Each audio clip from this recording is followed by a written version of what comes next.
And so, what should the world make of the promises that the Taliban made today? Our Lisa Desjardins has that. And for that, we get two views. Ali Jalali was Afghanistan's Minister of the Interior from 2003 to 2005 and Afghanistan's ambassador to Germany from 2016 to 2018. He was a military officer in the Afghan National Army when the Soviets invaded and was a military planner in the resistance against the Soviets. He's now a distinguished professor at the National Defense University in Washington, D.C. And Tariq Farhadi was an advisor to the governor of the Central Bank of Afghanistan and a senior economic advisor to former Afghan President Hamid Karzai. He is now an independent analyst. I want to start off with something that Jane Ferguson reported. The Taliban clearly is fighting on the field of public relations right now, presenting a moderate face, using buzzwords, things like inclusive. Tariq Farhadi, what do you think this means, and is it having an effect? Look, the messaging is right. The Afghan people are tired of war, and we arrive in some ways at the best of all solutions available. If we had put all the options next to each other, we arrive at the best one. For the couple of past years, the US has tried to create an environment for intra-Afghan negotiations. Here, what happened is that the former regime collapsed. The Taliban have come in. They have occupied Kabul. They have established peace. Not a bullet has been fired in Kabul.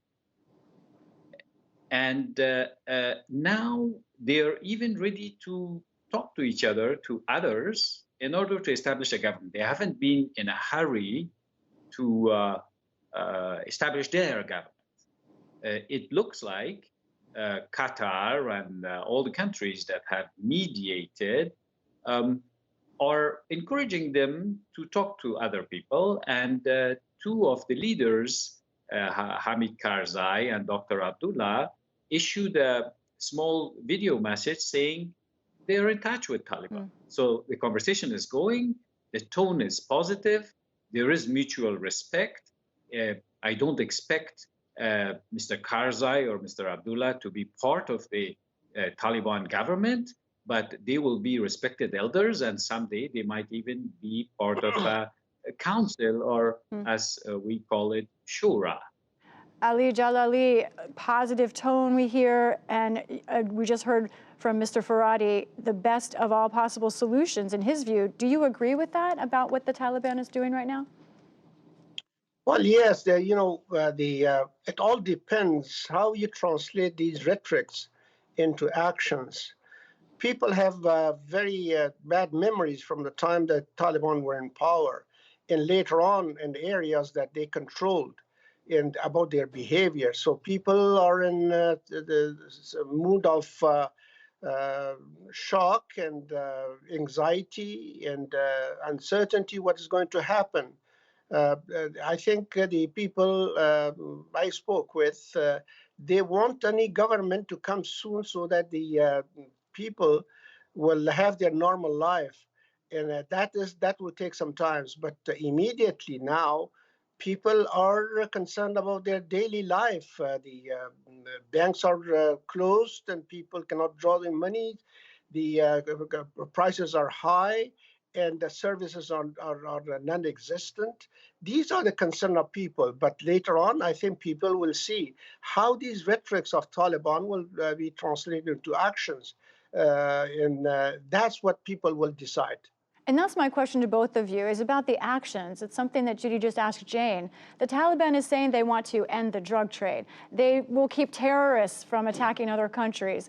They want to raise the rights of women according to Islamic law.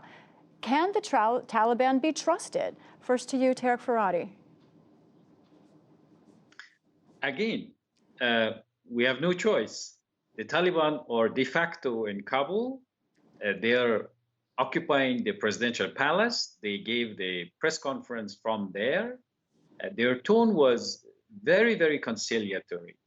They sent message to foreign embassies saying, we will ensure your security.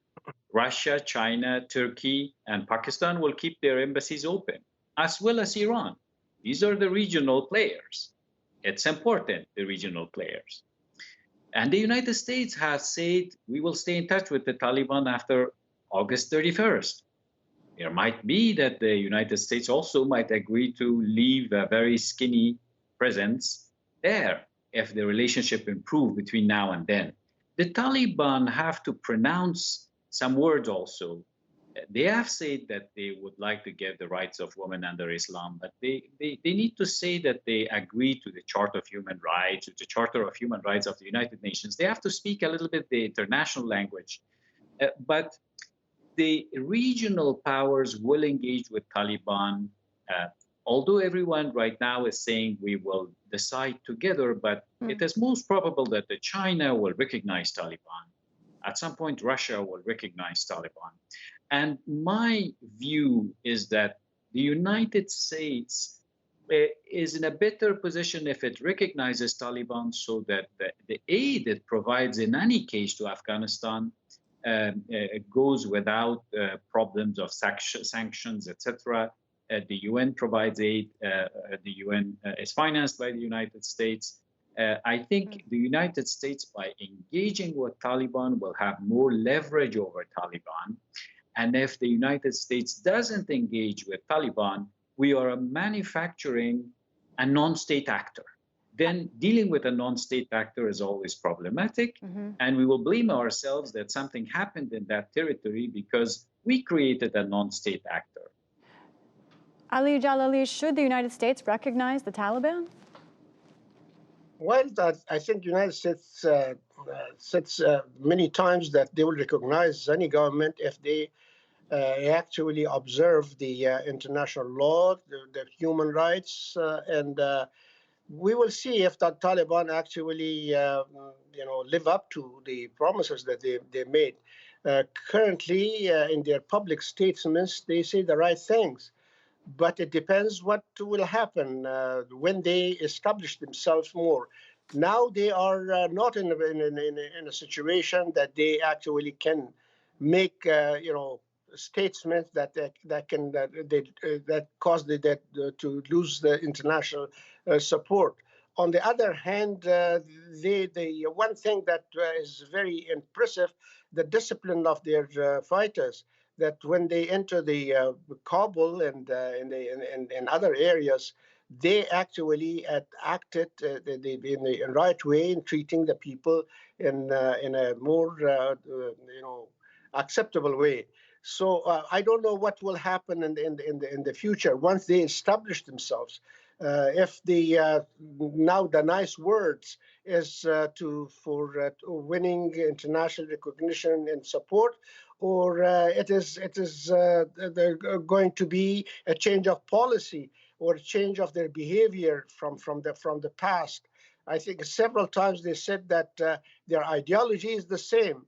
How they interpret it, that's the problem, because they are not talking about specific things. They are talking about women's rights, but within the context of the Islamic law, or Sharia.